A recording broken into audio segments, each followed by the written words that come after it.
les cyberattaques. Est-ce que ça vous fait peur ? À la veille du Forum international sur la cybersécurité, vous allez découvrir qu'une véritable économie parallèle se cache derrière les cyberattaques. On en parle cette semaine avec le spécialiste Nicolas Arpagian. Il y a du numérique partout et donc la cybermenace, elle est là où se trouve la numérisation de nos existences. Un robot humanoïde l'an prochain pour nous aider dans nos tâches quotidiennes, c'est le projet d'Elon Musk. Est-ce que c'est crédible ? Le professionnel de la robotique Rodolphe Gélin nous dira ce qu'il en pense. Ça serait quelqu'un d'autre que lui qui parlerait comme ça serait pas sérieux. Mais quand on voit que quand il se lance dans un projet, généralement il y arrive, on se dit pourquoi pas ?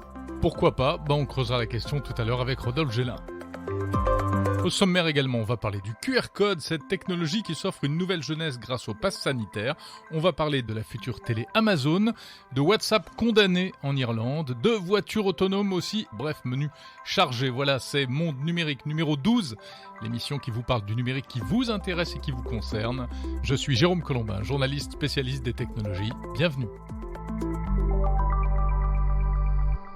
Alors avant toute chose, merci à JEB 2007, To Do First, Lucien, Shin022, voilà, vous tous qui m'avez laissé des messages et des commentaires cette semaine, à la fois sur Apple Podcast et sur le blog attitudetechno.fr où vous pouvez retrouver ce podcast et poster des messages. Donc n'hésitez pas, surtout continuez à me donner votre avis, c'est très instructif, ça permet d'évoluer au fil des numéros. Vous êtes de plus en plus nombreux à écouter, à vous abonner aussi et ça c'est formidable. Monde Numérique est disponible, on le rappelle, sur toutes les applis de podcast, Apple Podcasts, Spotify, Podcast Addict, etc. Également sur le site mondenumérique.info. Là, vous pouvez vous inscrire à la newsletter pour recevoir l'épisode automatiquement chaque samedi matin dans votre boîte mail.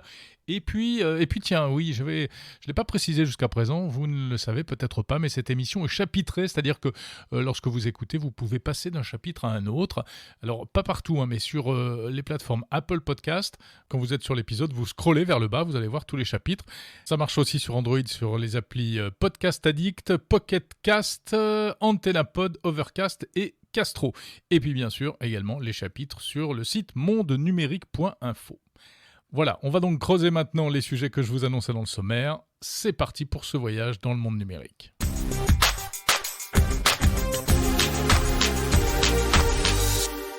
Et d'abord, je voudrais donc vous parler d'une technologie toute neuve, super révolutionnaire, super innovante. Ça s'appelle le QR code. Non, évidemment, je plaisante, puisque le QR code, ça n'a rien de neuf. Ça a au moins 20 ans, mais c'est vrai qu'en ce moment, on ne parle que de ça. L'usage du QR code explose. Alors, c'est dû notamment à la crise sanitaire et à l'apparition des divers petits codes QR code, pass sanitaire, les QR codes pour se taguer dans les restaurants, etc. Si vous utilisez l'appli Tous Anti-Covid, vous l'avez donc sur votre smartphone. Depuis 1 an et demi, on a pris aussi l'habitude de scanner un QR code pour consulter la carte dans les restaurants. Ça évite de toucher un menu avec les doigts. Et puis le QR code, ça permet de faire plein d'autres choses. Bref, cette invention, qui était presque un peu ringarde ces derniers temps, est en train de se refaire une santé. Le QR code, en fait, c'est une passerelle entre le monde physique et le monde numérique. Ça permet de faire rentrer de l'information qui est sur un support physique dans un ordinateur, un smartphone, etc. Savez-vous d'où ça vient ? Alors, ça a été inventé en 1994 au Japon par un monsieur qui s'appelle Masahiro Hara pour Toyota, pour une filiale de Toyota. En fait, l'idée, c'était d'améliorer le code barre, qui est lui très ancien, qui date des années 50, qui était utilisé, mais qui ne permet, le code barre, de noter que 10 à 20 caractères, en fait, parce que c'est une ligne, un code barre. Un QR code, ça permet de stocker jusqu'à 4000 caractères, plus de 4000 caractères. Alors c'est vrai que l'application qui a le plus de succès en ce moment, c'est le fameux pass sanitaire, qui se résume donc à un QR code. Et il y a beaucoup de questions par rapport au pass sanitaire et par rapport au QR code. La question qu'on se pose notamment, c'est de savoir si un QR code, c'est infalsifiable ou non. Alors évidemment, rien n'est infalsifiable, mais c'est très fiable et très robuste, un QR code. Ça peut résister à pas mal de manipulations. On ne peut pas le trafiquer simplement en ajoutant des petits points au stylo, par exemple. Et en fait, le maillon faible dans l'histoire du QR code utilisé pour le pass sanitaire, ça va être plutôt l'être humain, en fait, puisque effectivement, il peut y avoir de faux QR codes, c'est-à-dire qu'à la source, un médecin ou un infirmier, une infirmière peut indiquer dans le fichier de l'administration de santé qu'une personne est vaccinée alors qu'elle ne l'est pas. C'est une fraude et on sait qu'il y a eu des affaires de ce genre, évidemment. Ce qui peut se produire aussi, c'est une fraude du côté de l'utilisateur qui va utiliser le QR code de quelqu'un d'autre. Et si on ne contrôle pas son identité, eh bien évidemment, ça va passer comme une lettre à la poste. Voilà. À propos du pass sanitaire, tiens, une astuce. Savez-vous que vous pouvez l'intégrer dans le wallet, le portefeuille électronique de votre smartphone, donc iPhone ou même Android? Vous trouverez des tutos sur Internet qui expliquent ça assez bien, c'est assez simple, hein, et ça permet ensuite d'y accéder très facilement. Et du coup, si vous avez une Apple Watch par exemple, vous pouvez même, grâce à l'appli Tous Anti-Covid, en mettant votre passe sanitaire en favori, il suffit de cliquer sur le petit cœur dans l'appli Tous Anti-Covid sur le passe sanitaire européen, et là, vous allez retrouver directement le QR code sur votre Apple Watch, et ça, c'est super pratique pour le présenter très rapidement dans les établissements où c'est nécessaire.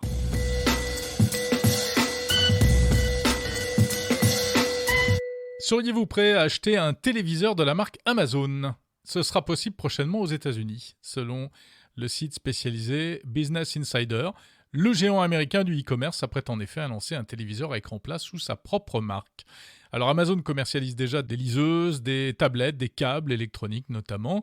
Là, il franchirait quand même un nouveau pas avec un téléviseur qui serait fabriqué par le chinois TCL, qui aurait comme particularité, très logiquement, d'être équipé du logiciel d'Amazon Fire TV, cette interface donc qui permet d'accéder à des contenus vidéo, notamment des contenus payants d'Amazon Prime Video, et qu'on trouve déjà dans les adaptateurs, les petits boîtiers à brancher sur les télés classiques, les adaptateurs Fire TV.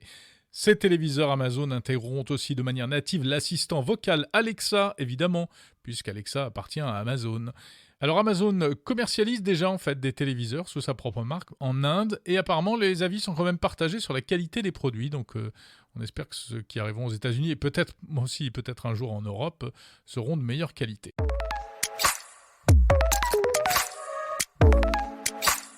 225 millions d'euros, c'est le montant de l'amende infligée en Irlande à WhatsApp, l'application de messagerie qui appartient à Facebook. C'est l'équivalent irlandais de la CNIL, la Commission informatique et liberté, qui estime qu'on ne sait pas bien ce que deviennent les informations des utilisateurs de WhatsApp collectées par Facebook, la maison mère, et que c'est donc une infraction au RGPD, le règlement européen sur la protection des données.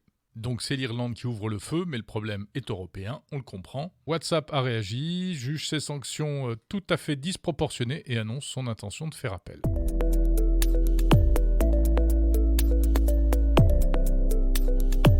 On va parler de cybersécurité maintenant. Cette semaine, une affaire a éclaté. Les données médicales de plus de 700 000 Français se sont retrouvées en libre accès sur Internet à cause d'une faille dans une plateforme qui est utilisée par les pharmaciens pour transmettre les résultats des tests Covid. C'est une affaire qui a été révélée par Mediapart et c'est l'un des derniers épisodes, on va dire, de cette interminable série de fuites de données, d'actes de cybermalveillance qui se multiplient année après année. Et justement, la semaine prochaine, va se tenir à Lille le FIC, le Forum international de la cybersécurité. C'est un rendez-vous annuel qui réunit tous les professionnels de la cybersécurité, des civils, des militaires aussi, des forces de police, de gendarmerie, etc. Un grand rendez-vous où on fait le point sur à la fois la menace et les technologies pour lutter contre ces menaces. Alors à l'occasion de ce forum et de cette actualité, eh bien donc, je vous propose de plonger dans les bas-fonds de la cybercriminalité. Ces coulisses de la cybercriminalité, on va en parler avec Nicolas Arpagian. C'est un spécialiste reconnu de ce sujet, auteur de plusieurs ouvrages, depuis peu directeur de la stratégie de cybersécurité au sein de la société antivirus Trendmicro. Et d'abord Nicolas, pourquoi est-ce que ce phénomène semble prendre aujourd'hui une telle ampleur ? La cybermenace, elle est là où se trouve la numérisation de nos existences. Nous avons mis du numérique dans nos loisirs, dans notre santé, dans notre relation avec les administrations, dans nos contacts professionnels et même dans la conduite de notre activité en période de confinement. Et nous avons déployé notre commerce en ligne. Il y a du numérique partout et donc il est assez cohérent que le risque cyber s'introduise dans l'ensemble de ces dimensions. C'est une économie, il y a donc plus d'acteurs qui la pratiquent, mais il y a également plus d'acteurs dans la chaîne. Et donc on est moins dans l'autonomie d'une personne qui ferait de bout en bout l'action malveillante. Là, on a des gens pour qui c'est devenu une activité à part entière de conduire des opérations malveillantes. Alors on se souvient de l'époque où on disait aux gens « Ah, méfiez-vous des virus informatiques, etc. » Aujourd'hui, c'est bien pire que ça. Finalement, qui est le plus menacé, les entreprises ou les particuliers via les entreprises ? C'est effectivement cette interconnexion qui est une réalité pour des attaquants qui sont de plus en plus des stratèges. Il y a des stratégies de cyberattaque avec effectivement un peu comme des entrepreneurs, une logique de performance, de rentabilité. Oui, ce sont des professionnels. Bien sûr, ce sont avec des modèles économiques. Alors après, cette expertise technique, cette capacité à mettre en œuvre va pouvoir être mise au service alors, de causes idéologiques, de tensions éventuellement politiques. Mais par contre, on a affaire à des gens qui doivent comprendre leur marché, leur environnement. Ensuite, consacrer des investissements. Alors ça peut être du temps, ça peut être le fait de recruter des têtes bien faites. En tout cas, il y a bien cette notion de mobiliser des moyens pour le faire. Et ensuite, on va voir si ce qu'on a conçu comme stratégie d'attaque fonctionne avec des logiques de test. On va un peu comme l'échantillon du commerçant qui va vous proposer un morceau de fromage avant que vous cédiez à la tome complète sur l'étal de son commerce. Et en fait, il va vous dire, attendez, moi j'ai un service de saturation de site internet, le déni de service. Vous pouvez le tester. Tenez, testez-le pendant quelques secondes. Vous pouvez le tester sur des sites internet. Et donc, mais c'est effrayant. Parce qu'il y a une consumérisation des outils d'attaque. Uniquement parce qu'il y a une demande. S'il n'y avait pas de demande, il n'y aurait pas d'offre concurrentielle. Pour qu'on comprenne bien, là vous parlez, la demande, ce sont des gens qui veulent mener des attaques, et l'offre, ce sont des concepteurs d'outils informatiques pour mener ces attaques, c'est ça ? Exactement. Donc, les entreprises sont visées évidemment, et ça peut avoir des conséquences économiques, mais ça peut également avoir des conséquences sur la vie des citoyens, des consommateurs qui sont derrière. Récemment, il y a eu l'attaque contre le prestataire Kaseya, qui était un intermédiaire technique. Ça a conduit à la fermeture de supermarchés aux États-Unis parce que les systèmes d'information ne répondaient plus. Il y a eu l'affaire Colonial Pipeline en mai dernier, avec des perturbations dans l'approvisionnement en pétrole de la côte est américaine. Il y a eu précédemment l'attaque SolarWinds. On ne sait pas trop quelles sont les conséquences. Là encore, c'est un prestataire, mais qui fournit les plus grandes organisations, notamment étatiques américaines. Parmi tout ça, il y a eu les rançongiciels contre les hôpitaux en France, beaucoup. Parmi tout ça, qu'est-ce qui vous inquiète le plus ? Alors, ce qui est compliqué, c'est par où commencer. Parce que, effectivement, la force des organisations économiques, administratives, même des collectivités locales, c'est d'avoir tiré parti du numérique pour gagner en agilité, en bonne gestion, en fluidité, en disponibilité de services à leurs usagers, leurs administrés, leurs clients. Donc ça, c'est la dimension vertueuse. La seule chose, c'est qu'au moment où des acquisitions, des choix de logiciels, de prestataires ont été faits, il est possible, et là c'est un euphémisme, mais en fait on a constaté que la préoccupation de la sécurité n'avait pas forcément été prise comme critère principal. Et donc ce qui peut inquiéter, c'est qu'on ignore les interactions entre ces sous-traitants. Vous évoquiez des logiciels métiers, c'est-à-dire des logiciels qui sont dans les infrastructures, qui d'ailleurs les noms sont parfois connus que de spécialistes de la verticale, c'est-à-dire du métier des infrastructures. Le pirate, ça revient à notre début de conversation, va dans son investissement initial trouver le maillon faible, trouver l'élément qui va lui permettre de rentrer dans le système, qui n'est pas forcément la dimension la plus flamboyante, la plus élaborée techniquement, mais qui va être un élément de performance. Toujours cette préoccupation de comment je garantis l'efficacité de mon attaque en maîtrisant les coûts, les dépenses, et en réduisant mon risque d'identification. Vous avez un exemple ? Vous évoquez des entreprises qui ont vu leurs sous-traitants en climatisation, qui vont venir effectivement irriguer l'ensemble de leur réseau de magasins. Ça, effectivement, c'est une porte d'entrée sur l'informatique de toute une chaîne de distribution. Vous évoquiez le cas de cette compagnie états-unienne qui distribue du pétrole. Là encore, on a la capacité de rentrer dans un outil qui va bloquer, paralysé, et là on est dans des systèmes de contrôle industriel. On rentre toujours par la fenêtre de derrière en fait. Exactement. C'est-à-dire que le pirate n'a pas vocation Et c'est là où on n'est plus du tout dans la génération, ce qu'on a connu. Alors évidemment, c'est Wargame, c'est-à-dire je rentre dans l'ordinateur de la NASA, ou en tout cas j'essaye de faire un coup technique. Là, il peut y avoir une rusticité du moyen.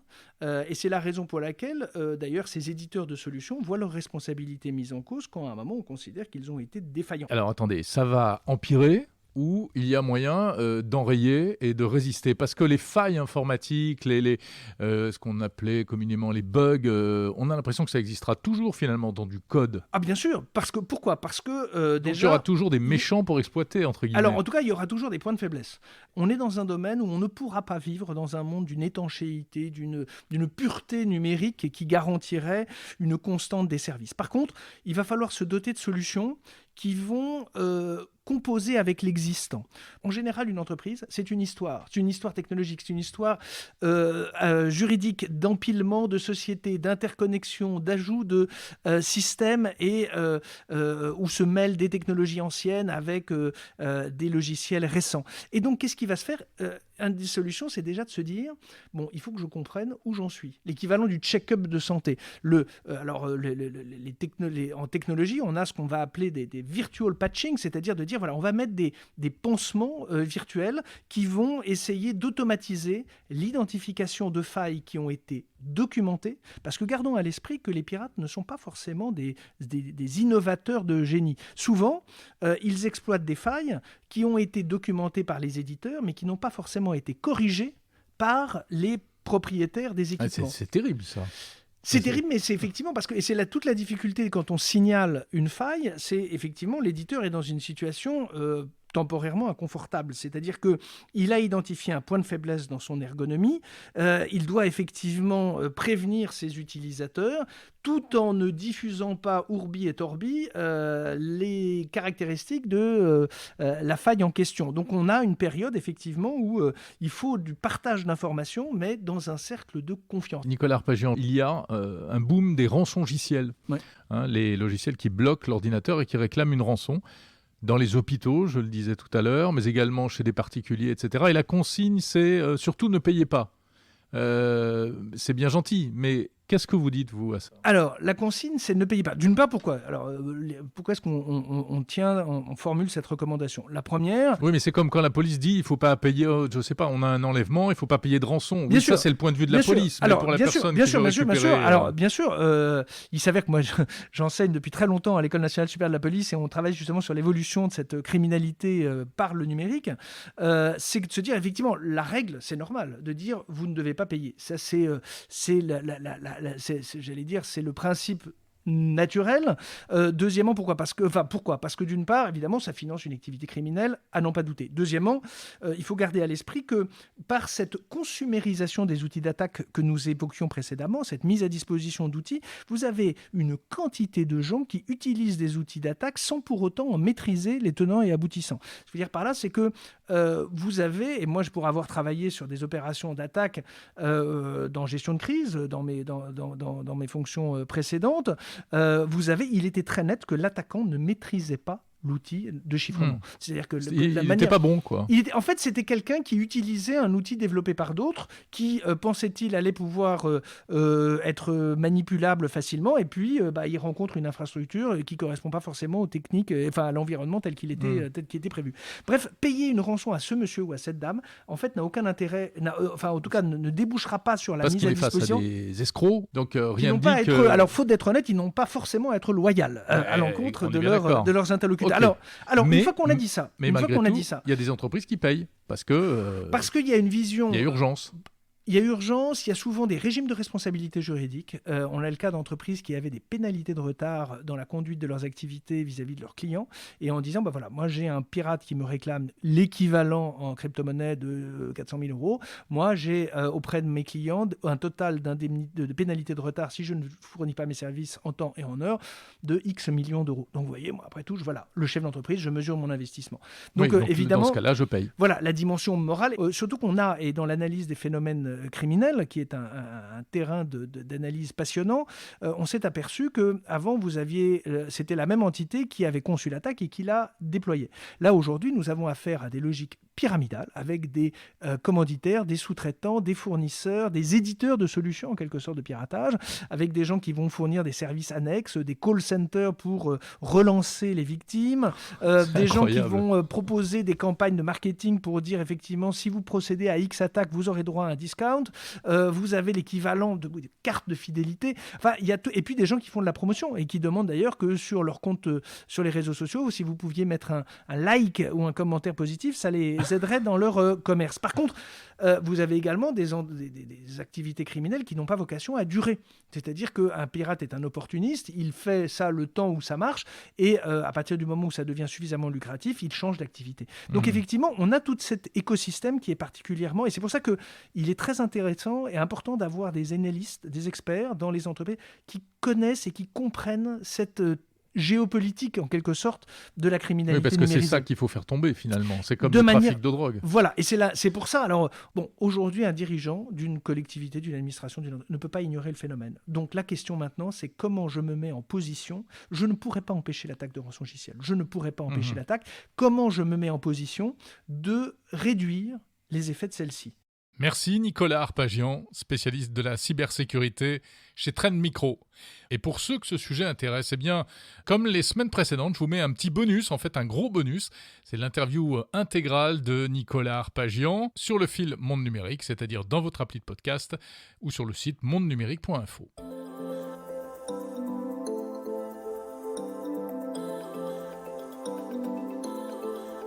Après cette visite peu réjouissante dans les bas-fonds de la cybercriminalité, partons donc vers le futur, et vers un futur, espérons-le, un peu plus radieux. 1m72, 56 kg, capable de porter une charge de 20 kg et de marcher à 8 km/h. Voici le futur robot de Tesla, le Tesla Bot, un robot humanoïde dévoilé, annoncé en tout cas par Elon Musk au mois d'août. Pour l'instant, rassurez-vous, ce n'est encore qu'un concept, une promesse. Lors de la présentation, on a vu un danseur déguisé en robot s'agiter sur scène, c'était presque un petit peu ridicule d'ailleurs, mais on n'a pas vu grand-chose d'autre. Beaucoup de promesses, comme bien souvent avec Elon Musk, au point que l'on peut se demander si tout cela est vraiment sérieux. Aura-t-on l'an prochain, comme il le promet, un magnifique robot longiligne, totalement autonome, capable de réaliser des prouesses. Quand on voit par exemple ce que peut faire la marque Boston Dynamics, qui fait des robots incroyables, mais après des années de travail, de mise au point, et puis aussi pas mal de ratés, eh bien on peut se demander si on peut réellement prendre au sérieux la promesse d'Elon Musk. Alors cette question, on va la poser à un spécialiste. Il s'agit de Rodolphe Gélin. Il a travaillé, Rodolphe Gélin, dans une entreprise française de robotique, et non des moindres, Aldébaran. Aldébaran, aujourd'hui racheté par SoftBank Robotics, c'est cette entreprise qui avait mis au point avec Bruno Maisonnier le petit robot Pepper, et puis avant le petit robot Nao, que vous avez peut-être vu dans des magasins ou à l'occasion d'animations ici ou là. Rodolphe Gélin a également travaillé au CEA, et aujourd'hui il est expert en intelligence artificielle chez Renault. Bon alors Rodolphe, cette histoire de robot d'Elon Musk, selon vous, est-ce que c'est crédible ? Ça serait quelqu'un d'autre que lui qui parlerait comme ça serait pas sérieux. C'est très très très ambitieux. Quand Bruno Maisonnier a proposé un dixième de ça il y a une dizaine d'années avec Aldébaran, tout le monde l'a pris pour un fou furieux. Et il a réussi. Il a réussi une bonne partie de son projet. Oui, c'était le petit robot Pepper, ça a donné naissance à Pepper. Oui, il y a eu Nao d'abord et puis Pepper ensuite. Donc voilà, il a quand même... Bon, alors ça a été un peu plus long que prévu, ça a été plus difficile que prévu, mais il a réussi. Alors, Elon Musk a quand même des moyens un peu supérieurs à ceux de notre start-up française de l'époque. Donc, voilà, et quand on voit que quand il se lance dans un projet, voilà, généralement, il y arrive, malgré tout ce qu'on pense, là, dans le spatial, dans la voiture. Donc, oui, parfois ça met du temps, mais en général, il y arrive. Exactement. Donc moi, je me dis que voilà, s'il décide vraiment, s'il prend les moyens, c'est vrai qu'en plus, il y a un certain nombre de technologies qu'il y a dans ces voitures électriques qui seront réutilisables. Alors, évidemment, tout n'est pas copiable et collable, mais il y a quand même pas mal de choses, de technologies qui sont réutilisables, et un savoir-faire et de l'intelligence artificielle. Alors, on ne parle pas beaucoup d'intelligence artificielle dans son robot, mais forcément, il en aura besoin. Mais c'est vrai que le plus gros défi, ça va être ce qu'on appelle la mécatronique, donc la conception de la mécanique, les performances qu'il affiche.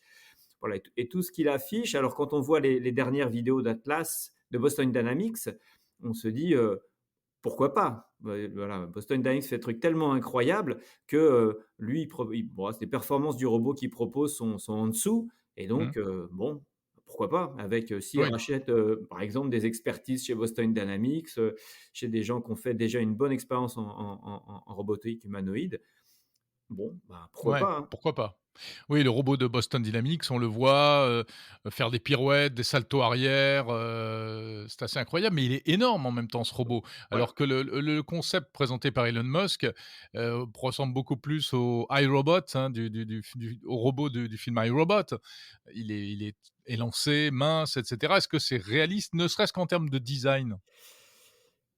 C'est alors évidemment, je pense que son robot fera pas la même chose que les robots de Boston Dynamics, hein. Il sera, mais les performances qu'il affiche sont aussi bien moindres que celles de Boston Dynamics. Il dit pas qu'il va faire des sauts périlleux, c'est plutôt des robots destinés à travailler en collaboration avec les humains et même il dit en plaisantant, voilà, il ira pas très vite, vous aurez aucun mal à vous enfuir s'il vous fait peur.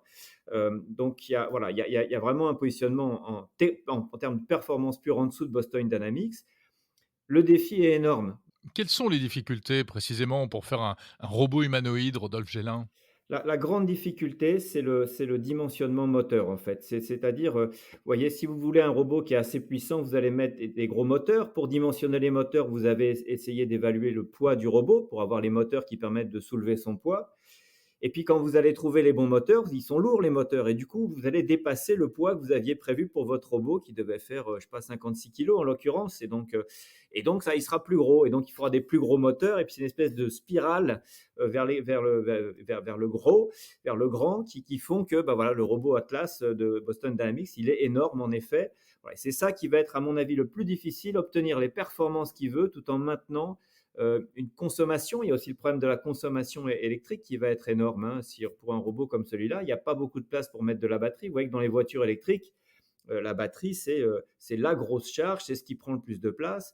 Donc un robot comme celui-là, si on veut qu'il ait 2-3 heures d'autonomie, il va falloir mettre de la batterie dedans. Donc il y a voilà, les soucis technologiques qui sont là, le dimensionnement moteur pour avoir les performances dynamiques et après réussir à garder une certaine autonomie énergétique.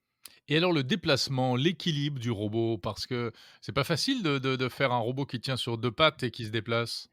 Ça a fait beaucoup de progrès, hein. Ça, il y a quand même beaucoup d'algorithmique qui est sorti. Boston Dynamics montre que, voilà, en tout cas formellement, le problème de l'équilibre est réglé. Alors on ne sait pas exactement quels sont les algos qu'ils utilisent, hein, mais on sait que c'est faisable maintenant. Voilà. Un des grands avantages de ce qu'a fait Boston Dynamics, c'est de dire, le problème de l'équilibre bipède, il a une solution et voilà, donc Elon Musk trouvera les gens pour réimplanter ce type d'algorithme. Quand je travaillais au CEA, on avait déjà pas mal de choses sur l'équilibre des robots, enfin voilà, des humains virtuels. Et voilà, puis même chez Aldébaran, on avait des bons résultats. Donc je crois que ça, c'est très spectaculaire. Ça complique beaucoup la mécanique, ça la renchérit parce que encore une fois, pour tenir un bon équilibre, il faut être très dynamique, du coup avoir des moteurs très performants. Mais d'un point de vue théorique, je pense que c'est réglé. Mmh. Mais Boston Dynamics, pour reparler d'eux encore, on voit bien qu'il y a beaucoup de ratés et ils n'hésitent pas d'ailleurs à publier des vidéos où on voit les robots se casser la figure, enchaîner les chutes, les gamelles assez violentes. Ouais, ouais, bah, c'est ça qui est très sympa et qui montre aussi que c'est pas si simple, hein. Donc, c'est vrai que sur le papier, on peut faire pas mal de choses, hein. Quand je dis que c'est résolu théoriquement, bah, c'est ça que je veux dire, quoi. C'est résolu théoriquement, mais après dans la vraie vie, il va falloir, faire avec, des impondérables, le sol qui est pas exactement comme on pensait, le robot qui se fait bousculer alors qu'il s'y attendait pas. Voilà, c'est tout ça qui va faire la donc que Elon Musk arrive à montrer dans un an un robot qui fait des belles vidéos, qui fait des belles démonstrations, c'est possible, mais après que dans la vie de tous les jours, ça marche, là, il va encore se passer pas mal de temps et c'est un peu ça qu'on avait découvert nous avec Nao et Pepper. C'est-à-dire qu'on avait des trucs qui étaient très bien chez nous, mais dès qu'on les mettait en présence du public, on tombait dans des situations qu'on n'avait pas prévues. Alors c'est ça qui est super intéressant, mais voilà, cette mise au point en face de la vraie vie, ça c'est difficile et c'est ça qui va prendre le plus de temps, j'imagine. Au-delà de l'aspect technique, vous vous intéressez beaucoup, vous, Rodolphe Gélin, aux interactions entre les hommes et les robots. Est-ce que vous pensez qu'on est prêt à cohabiter avec des robots humanoïdes? Si le robot d'Elon Musk demain, et lâchés dans la rue, qu'est-ce qui va se passer? Bah, il y aura, on avait fait quelques expériences, hein, avec Pepper dans des lieux publics et on voyait, soit des gens qui étaient très amusés, Oui, soit mais des gens qui Pepper, il est mignon, pardon, il a l'air d'un petit enfant, il bouge pas beaucoup, c'est il est vrai. plutôt sympa. Ouais, ouais et bon alors alors c'est vrai que l'apparence du robot d'Elon Musk, il a un petit côté cosmonaute aussi avec, ce grand casque, noir, il a pas de visage. Donc c'est vrai que ça va peut-être l'inquiéter être un petit peu plus inquiétant, mais parce que voilà, je pense que la perception des gens évolue. Vous voyez, on parle on parle de façon assez, naturelle à des enceintes connectées, qui ont pas de visage et puis la réponse est aussi, toujours assez plaisante, et donc je crois qu'on commence à apprendre à interagir avec des objets qui sont pas complètement anthropomorphes. Et vous, vous êtes plutôt de l'école, de ceux qui pensent qu'il faut que les robots ressemblent aux humains, que ce soit vraiment des machines, andromorphes ou bien au contraire, qu'elles soient dans leur apparence très différentes pour qu'il n'y ait pas de confusion en termes, affectifs et émotionnels? Ouais, alors c'est sûr que la ressemblance totale, comme le fait Ishiguro, on essaye de faire un vrai visage, de la peau, des yeux. Je pense que ça, c'est pas très sain parce que, voilà, ça laisse entendre qu'à terme, on pourrait ne plus distinguer ce que c'est qu'un robot que d'un être humain et ça, je vois pas très bien l'intérêt. Alors bon, il y a des gens qui racontent des histoires autour de ça, hein, qui sont par exemple: «Je vais faire revivre mon grand-père que j'aimais beaucoup, je lui mettrai tous mes souvenirs dedans».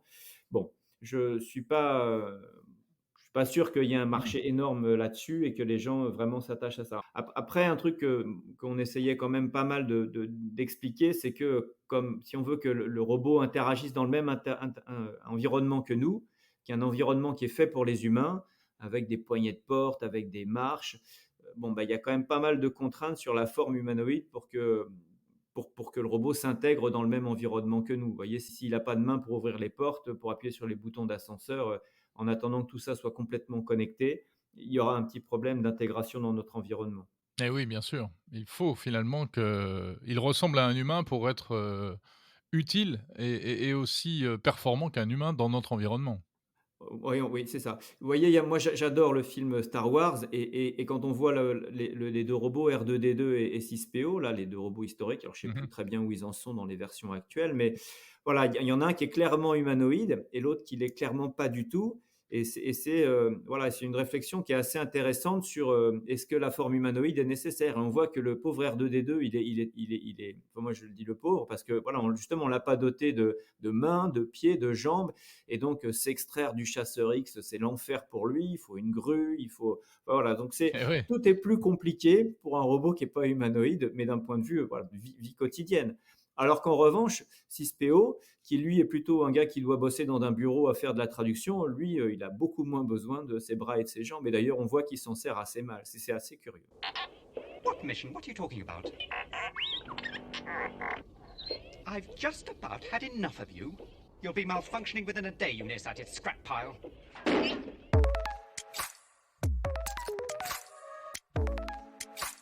Ah, les robots. Depuis le temps qu'on les attend, les robots. Mais en fait, avant de voir des robots humanoïdes marcher sur les trottoirs dans nos villes, eh bien le robot que l'on risque de voir arriver en premier, c'est la voiture autonome. Car c'est un robot à part entière, sur roues, mais c'est quand même un robot. Sauf qu'en matière de voiture autonome, eh bien on est un peu en train de déchanter.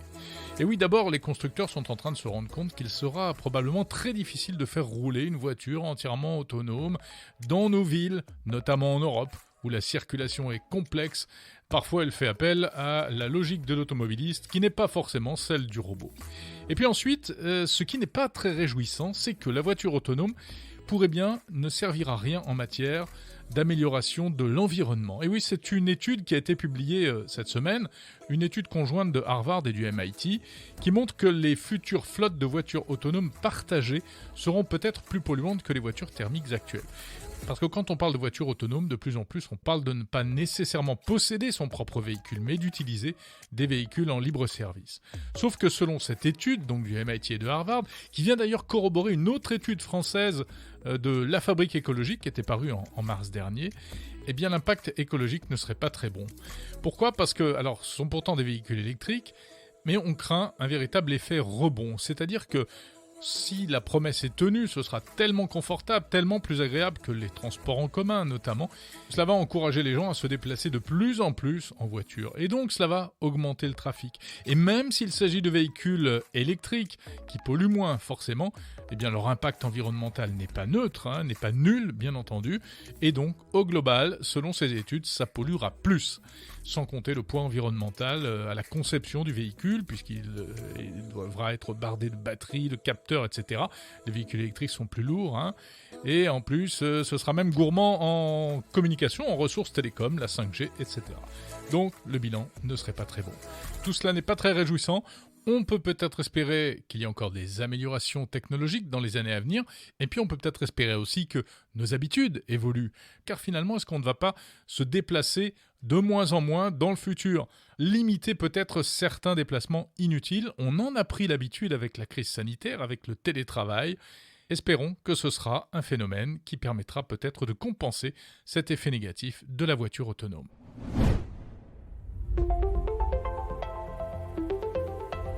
Savez-vous qu'on fête un anniversaire aujourd'hui, en ce 4 septembre ?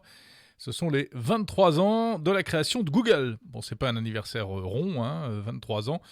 Google créé en 1998. Le 4 septembre donc, Sergey Brin et Larry Page, étudiants à Stanford. D'abord, ils créent la société Google et le moteur de recherche sera lancé 5 jours plus tard, le 9 septembre. Voilà, Google, cette jeune créature qui ne cesse d'évoluer et qui a, on peut le dire, carrément changé nos vies. Lundi 6 septembre, autre anniversaire, ce seront les 2 ans du lancement du premier smartphone pliant, le Samsung Galaxy Fold. Le 7 septembre, le lendemain, 16e anniversaire d'un autre smartphone. Mais alors ça, c'est beaucoup plus ancien, en 2005, le Motorola Rocker, qui était l'ancêtre de l'iPhone. Apple était en train de préparer son arrivée sur le marché de la téléphonie mobile et il avait passé un deal avec Motorola pour intégrer un iPod dans un téléphone. C'était le Rocker, mais autant vous dire que c'était vraiment un coup d'essai, voire un coup d'épée dans l'eau, puisque ce smartphone, que moi je me souviens malgré tout avoir utilisé, n'a pas laissé une empreinte indélébile dans notre mémoire de geek. Voilà, donc comme chaque semaine, quelques anniversaires tirés du site techtime.fr, tech-time.fr si ça vous intéresse, si vous voulez en savoir plus sur ces anniversaires et en découvrir bien d'autres.